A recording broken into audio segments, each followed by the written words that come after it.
तो जैसा कि लास्ट एपिसोड में हमने देखा था कि डीमन स्टीलिंग मॉन्यूमेंट ने टियानलिन को अपना मास्टर बना लिया, जिसके चलते सेपरेशन फोर्स वैनिश होकर कई सारे कल्टीवेटर स्लॉटर स्पेस में एंटर कर चुके। वहीं दूसरी तरफ फेंग हुआन नाम का बंदा टियानलिन बनने की नौटंकी करके सब पर अपना हुक्म चला रहा था, मगर तभी लिन जीशु वहाँ पर पहुंच जाता है। वो फेंग पर अटैक करके उससे अपनी सोल डिवाउरिंग बैनर की मांग करने लगा, जो देख टियानलिन के दोस्त काफी ज्यादा पैनिक हो गए। उन्हें लग रहा था कि लिन जीशु टियानलिन को खत्म कर देगा, तो उसे बचाने के लिए लांग ने बीच में जाकर लिन जीशु की सोड अटैक को खुद में ही पियर्स करवा लिया।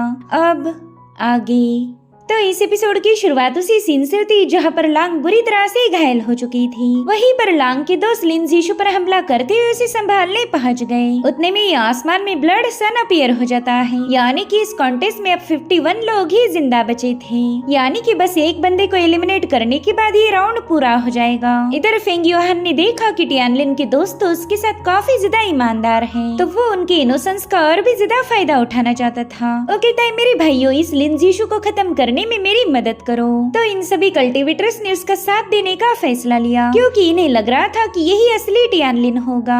इसीलिए वो सभी लोग मिलकर लिन जीशु पर हमला करने के लिए रवाना हो गए। लेकिन यहाँ पर लिन जीशु ने मिरर लाइट डिवीजन को एक्टिवेट कर दिया था। उसके ऐसा करते साथ ही वहाँ पर कई सारे मिरर्स फॉर्म हो गए, और फिर लिन जीशु ने अपनी एक ही स्ट्राइक हिट करते हुए इन सभी को जमीन पर पटक दिया। लिन जीशु इतना ज्यादा पावरफुल था कि इनमें से कोई भी बंदा उसका मुकाबला नहीं कर सकता। वो ग्राउंड पर आते हुए कहने लगा कि तुम तो सब के सब लूजर्स निकले, और तुम्हें ये लगा था कि तुम मेरे जैसे महान कल्टीवेटर को मार पाओगे। खैर कोई नहीं, मैं अभी तुम्हारी इस गलतफहमी को दूर कर देता हूँ, लेकिन उससे पहला मैं तुम सबके सामने एक बात साबित करना चाहता हूँ कि टियानलिन कोई महान कल्टीवेटर नहीं बल्कि एक लूजर है। इस डोमेन में एंटर करते साथ ही हम पर कई सारे रेस्ट्रिक्शंस लगाए गए थे, तो इसी वजह से मैं टियानलिन को खत्म नहीं कर पाया, वरना ये बेवकूफ तो कभी का ही मेरे हाथों मारा जाता।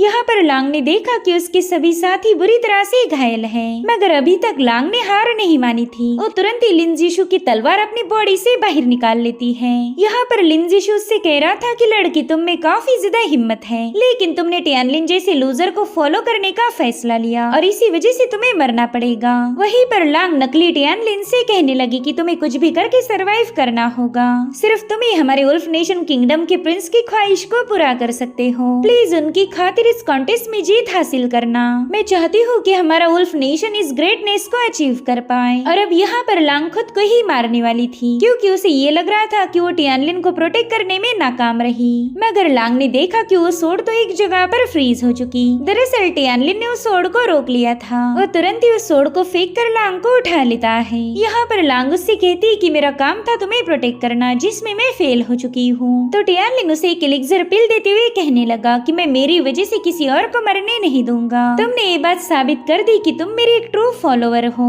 तो भला मैं तुम्हें मरने कैसे दे सकता हूँ। यहाँ पर मरेगा तो बस एक बंदा, जो कि है लिन जीशु। वहीं पर लिन जीशु काफी ज्यादा हैरान था। वो कहने लगा कि अगर तुम असली टियानलिन हो तो फिर वो मास्क वाला बंदा कौन है जिस पर मैं अभी तक अटैक कर रहा था। अब यहाँ पर लिन जीशु को काफी ज्यादा टेंशन आने लगा। उसे समझ नहीं आ रहा था कि इसमें से असली टियानलिन कौन होगा, इसीलिए वो इरिटेट होते हुए कहने लगा कि तुम दोनों ने तो मुझे कंफ्यूज कर दिया, मगर कोई नहीं, मैं अभी इस कंफ्यूजन को दूर करता हूँ। मैं तुम दोनों को भी जहन्नुम में भेज दूंगा। और अब टियानलिन और लिन जीशु में एक जोरदार मुकाबला शुरू हो चुका था। लिन जीशु उस पर मुसलसल हमले करते हुए कहने लगा कि टियानलिन, मैंने तुमसे वादा किया था कि स्लॉटर स्पेस में तुम मेरे ही हाथों मारे जाओगे, तो बस तुम देखते जाओ कि कैसे मैं अपना वादा पूरा करता हूँ। जिस पर टियानलिन कह रहा था कि यहाँ पर कौन जिएगा और कौन मरेगा, इसका फैसला इतनी जल्दी नहीं हो सकता। जिस पर लिन जीशु कहने लगा कि तुम तो बकवास करने में माहिर हो। पहले लेवल पर कई सारे रेस्ट्रिक्शंस थे और इसी वजह से तुम जिंदा बच गए, क्योंकि मैं वहाँ पर अपनी फुल पावर को यूज नहीं कर सकता था। लेकिन इस लेवल पर आने के बाद मैं अपनी फुल पावर का यूज कर सकता हूँ। तो अब तुम्हें पता लगेगा कि एक जीनियस का फाउंडेशन कितना ज्यादा खतरनाक हो सकता। और अब यहाँ पर लिन जीशु ने अपने फाउंडेशन को शो किया, जो देख कर टियानलिन के दोस्त कह रहे थे कि इस बंदे ने तो फाइट करने के बाद ब्रेक थ्रू किया है, यानी कि पहले मुकाबले और भी ज्यादा खतरनाक बन चुका। वहीं पर लिन जीशु ने अपने एक सोर्ड फॉर्मेशन को एक्टिवेट कर दिया था। वेल ये है सोल चेजिंग सोर्ड आर्ट। और अब उसने टियानलिन पर अपनी हजारों लाखों तलवारें रिलीज करना शुरू कर दी, जिसे टियानलिन भी यहाँ से वहाँ मूव होते हुए डॉज करने लगता है। जो देख लिन जीशु कहता है कि ये मेरी किंग लेवल की सोर्ड टेक्निक है, जो कि अपनी इंटेंट लेवल को अचीव कर चुकी। मुझे नहीं लगता कि तुम इसके सामने ज्यादा देर तक टिक पाओगे। वहीं पर टियानलिन को भी रियलाइज हो चुका था कि लिन जीशु की ये सोर्ड टेक्निक काफी ज्यादा खतरनाक है। इतने सारे अटैक को काउंटर करना टियानलिन के लिए भी मुश्किल था, तो फटाफट से सोल डिवावरिंग बैनर के डीमंस को समन कर लेता है, जो कि लिन जीशु की सोर्ड अटैक को काउंटर कर रहे थे। उन्होंने आगे बढ़ते हुए लिन जीशु की कई सारी तलवारों को डिस्ट्रॉय कर दिया था। जो देख लिन जीशु कह रहा था कि टियानलिन मुझे पता ही था कि तुम इस टेक्निक का इस्तेमाल करोगे, इसलिए तो मैं ऑलरेडी तुम्हारे लिए प्रिपेयर्ड था। और इतना कहते साथ ही लिन जीशु ने 4 साइडेड मिरर टेक्निक को एक्टिवेट कर दिया। यहाँ पर लिन जीशु ने टियानलिन ने भेजे हुए सभी डीमंस को अपने मिरर में ट्रैप कर लिया था। जो देखते साथ ही वुल्फ नेशन के लोग काफी ज्यादा हैरान हो गए। वो कह रहे थे कि ये है लिन जीशु की लाइफ सोल की असली पावर। इस बंदे को हराना तो काफी ज्यादा मुश्किल है। वहीं पर लिन जीशु टियानलिन को बताने लगा कि पहले राउंड में मेरी लाइफ सोल सील थी, लेकिन इस बार मैं तुम्हें असली मजा चखाऊंगा। और इतना कहते साथ ही लिन जीशु ने अपनी पावर्स को रिलीज कर दिया। उसके ऐसा करते साथ ही टियानलिन के डीमंस उसी पर अटैक करने रवाना हो गए, यानी कि उसने अपनी सोल पावर की मदद से इन डीमंस को अपने कंट्रोल में लिया था। तो टियानलिन ने फटाफट से सोल डिवोरिंग बैनर का इस्तेमाल करते हुए इन सभी डीमंस को दोबारा से एब्जॉर्ब कर लिया। यहाँ पर लिन जीशु ने नोटिस किया कि उसकी हर एक मूव नाकाम हो रही, तो वो अपनी एक और टेक्निक को एक्टिवेट कर देता है। वेल उसकी इस टेक्निक को मिरर प्रिजन कहा जाता था।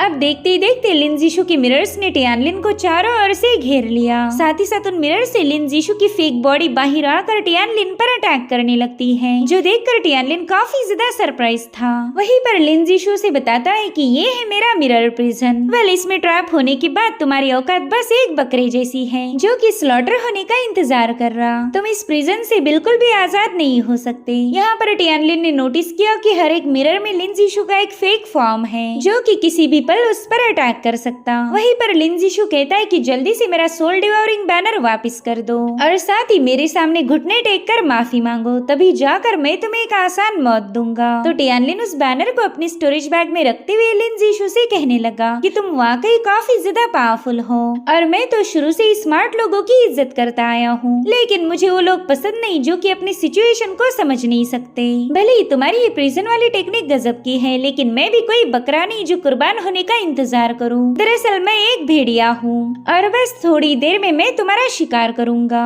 जिसके बाद टियानलिन ने वहीं पर बैठकर अपनी पावर्स को एक्टिवेट कर दिया। जो देखते साथ ही लिन जीशु उस पर हमला करने के लिए रवाना हो जाता है, लेकिन टियानलिन ने तुरंत ही उसकी सोड को होल्ड कर लिया।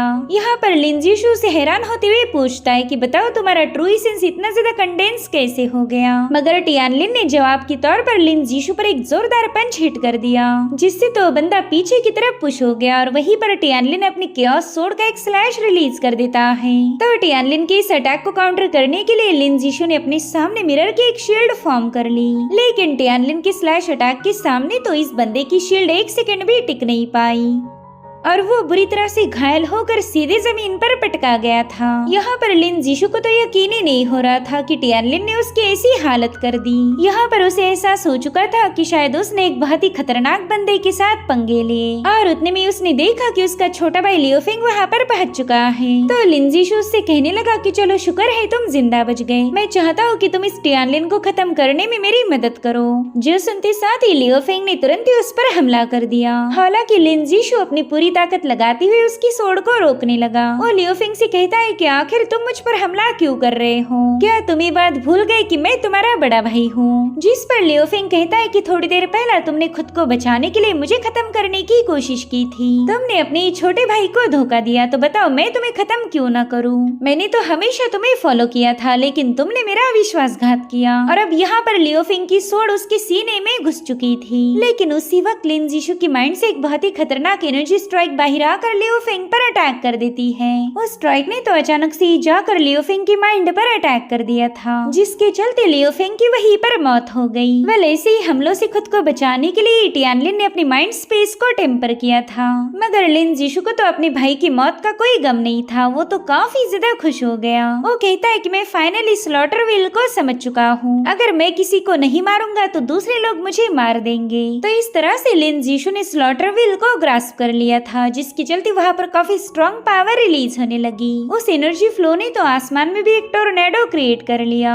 वहीं पर टियानलिन के दोस्त तो ये सब देखकर काफी ज्यादा पैनिक हो गए। वो कह रहे थे कि लिन जीशु ने तो मार्शल विल को कॉम्प्रहेंड किया है और इसी वजह से वो किसी को भी बड़ी आसानी से मार पाएगा। इसलिए वो अपने दोस्त टियानलिन को बताने लगे कि अब तुम्हें इस बंदे से काफी ज्यादा बच के रहना पड़ेगा। ये बंदा अपनी स्लॉटरविल का इस्तेमाल करते हुए तुम्हें बुरी तरह से घायल कर सकता है। अब यहाँ पर लिन जीशु ने जिस टोर्नेडो को क्रिएट किया था उसमें से एक बहुत ही भयानक सेंटीपीड बाहर आ गई। लिन जीशु कह रहा था कि हमारी दुनिया की एक कड़वी हकीकत है, यहाँ पर हमेशा स्ट्रॉन्ग ही सरवाइव करेगा और कमजोर उसके हाथों मारा जाएगा। जो भी इस सच्चाई को समझ पाया वही एक इमॉर्टल बन सकता है। बस दूसरों को खत्म करने के बाद ही हम सरवाइव करेंगे। यही तो स्लॉटर का नियम है जिसे मैंने कॉम्प्रहेंड किया। और अब यहाँ पर लिन जीशु की बॉडी से बहुत ही स्ट्रॉन्ग एनर्जी रिलीज होने लगी। और टियानलिन से कह रहा था कि तुम्हारी वजह से मैं स्लॉटरविल को कॉम्प्रहेंड कर पाया हूँ। तुमने मुझे मौत के कगार पर खड़ा किया था और वहीं से मुझे नॉलेज मिला, जिसके बाद वो अपनी सेंटीपीड को टियानलिन पर अटैक करने के लिए भेज देता है। तो टियानलिन अपने सामने एक पावरफुल शील्ड को फॉर्म करते हुए सेंटीपीड के अटैक को काउंटर करने लगा, जो कि इतनी ज्यादा खतरनाक थी कि लिन जीशु की सेंटीपीड तुरंत ही पीछे हट गई। साथ ही साथ हम देख पाते हैं कि टियानलिन की बॉडी से बहुत ही स्ट्रेंज ऑरा रिलीज हो रही है। उसने वहाँ पर एक फॉर्मेशन को भी एक्टिवेट कर लिया था। वो कहता है लिन जीशु आज मैं तुझे बताऊंगा कि ट्रू पाथ ऑफ स्लॉटर किसे कहा जाता। और अब यहाँ पर टियानलिन की एनर्जी से आसमान में एक बहुत बड़ा टोर्नेडो फॉर्म हो गया। साथ ही साथ उस जगह पर रेड ऑरा फैलने लगी। साथ ही टियानलिन लिन जीशु को बताने लगा कि पाथ ऑफ स्लॉटर हमें सिखाती है कि हम सभी लोग दुश्मन हैं, कभी किसी पर भरोसा मत करो। और इतना कहते साथ ही टियानलिन ने लिन जीशु की सेंटीपीड पर अपनी थंडर बरसाना शुरू कर दी। इस थंडर की चपेट में आते साथ ही वो सेंटीपीड बुरी तरह से तड़पने लगी। वहीं पर लिन जीशु भी पैनिक हो गया था। उसे तो समझ ही नहीं आ रहा था कि यहाँ पर टियानलिन ने कौन सी थंडर का यूज किया। साथ ही साथ वहाँ पर फूलों की पंखुड़ियाँ बिखेरने लगी। टियानलिन कह रहा था कि इस विल का मतलब है हवा से भी तेज स्लॉटर करो, जिसमें तुम अपनी सोड का इस्तेमाल किए बिना ही अपने दुश्मन को मार सकते हो, और इसे ही कहा जाता है साइलेंट किल। सो गाइस यहाँ पर टियानलिन ने स्लॉटर वे को मास्टर कर लिया था, जो कि मार्शल आर्ट जैसी एक पाथ है। इस पाथ का इस्तेमाल करते हुए टियानलिन बिना किसी एफर्ट के ही अपने दुश्मनों को मार सकता है। सो यहाँ पर टियानलिन की स्लॉटर ऑरा ने सीधे जाकर लिन जीशु की सेंटीपीड पर अटैक कर दिया।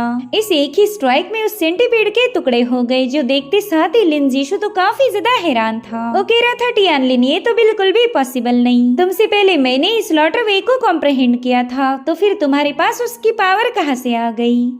और उतने में लिन जीशु देखता है कि वहाँ पर तो बर्फ गिरने लगी है। वो कह रहा था टियानलिन वाकई तुम काफी ज्यादा टैलेंटेड हो, भले ही मैंने विल ऑफ स्लॉटर को तुमसे पहले कॉम्प्रहेंड किया, मगर तुमने ही इस बात को सही तरह से अंडरस्टैंड किया और इसी वजह से तुम मुझ पर हावी हो गए। साथ ही साथ हम देख पाते हैं कि लिन जीशु की बॉडी बर्फ में तब्दील होने लगी। वो कह रहा था कि मैंने हमेशा ही खुद को एक जीनियस समझा, मुझे तो पूरा यकीन था कि इस दुनिया में ऐसा कोई कल्टिवेटर नहीं जो मुझे खत्म कर पाए, मगर देखो फाइनली मैं तुम्हारे हाथों मारा जाऊंगा। जिस पर टियानलिन कह रहा था कि अर्थ एंड हेवन बेरहम है, और वहीं पर स्लॉटर यहाँ पर बर्फ बन के बहने लगती है। इसे ही कोल्ड किल कहा जाता। और अब टियानलिन ने चुटकी बजाते साथ ही लिन जीशु पर उस बर्फ के कई सारे अटैक हो गए और फाइनली उसकी बॉडी पूरी तरह से शटर होकर लिन जीशु का किस्सा खत्म हो गया। वेल यहाँ पर टियानलिन ने पाथ ऑफ स्लॉटर की 2 मूव्स का यूज किया था। पहली तो है द साइलेंट किल, जिसकी मदद से उसने लिन जीशु की सेंटीपीड का काम तमाम किया, और दूसरी थी कोल्ड किल, जिसकी मदद से उसने लिन जीशु को भी खत्म कर दिया। ये सब देखकर तो टियानलिन के दोस्तों के होश उड़ गए। वो कह रहे थे कि हम तो टियानलिन के लिए बेवजह ही परेशान हो गए। अब तो ये बात क्लियर हो गई कि टियानलिन को इतनी आसानी से कोई भी मार नहीं सकता, तो हमने भी इसके लिए परेशान होना छोड़ देना चाहिए। वहीं पर टियानलिन को बुरा लग रहा था कि लिन जीशु मारा गया, क्योंकि लिन जीशु वाकई एक जीनियस था, हालांकि उसकी घमंड की वजह से ही वो मारा गया। टियानलिन कहता है कि चलो इस तरह से कियान डोमेन कंपटीशन का 2nd राउंड भी पूरा हो चुका, अब हमने अगले राउंड के लिए निकलना चाहिए। और इसी के साथ एपिसोड यहीं पर एंड हो जाता है। Thank you so much for watching. Bye bye, take care.